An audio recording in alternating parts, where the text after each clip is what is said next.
vous pose pas un problème, ça? Vous vous dites pas, tiens, pourquoi du noir et blanc et pourquoi pas de la couleur? Hein?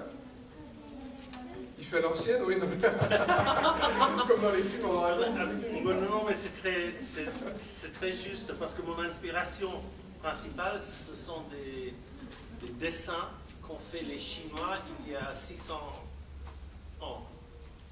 C'est-à-dire très vieux. Et eux, ils n'utilisent que le noir et blanc. Ils avaient... On a 2 minutes? Oui, bien sûr. Hein. Ils avaient un bizarre méthode de faire les images, parce qu'ils faisaient exactement comme ça, sur un rouleau, mais au lieu de les exposer sur un mur, comme nous, on fait une toile là,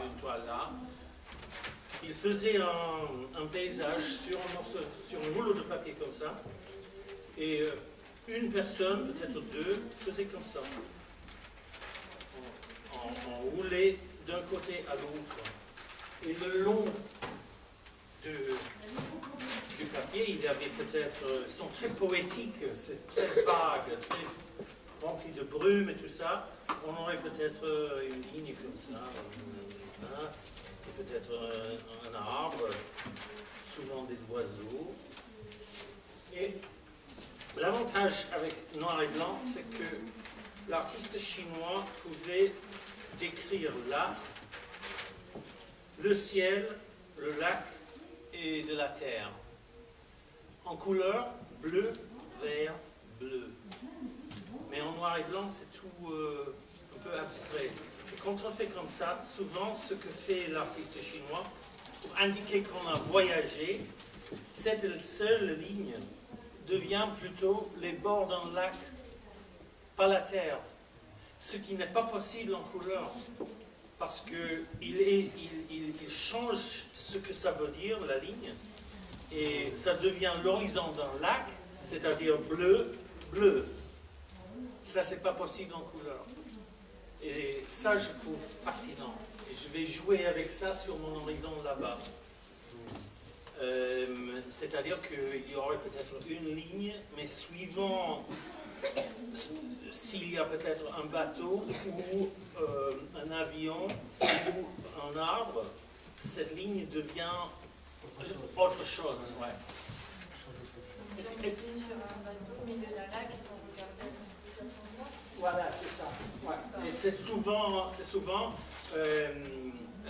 je dois dire, hein, il y a des rouleaux qui sont 2 mètres longs. Mais il y a 10 ans, il y avait une exposition à Paris où ils ont amené des rouleaux de la Chine.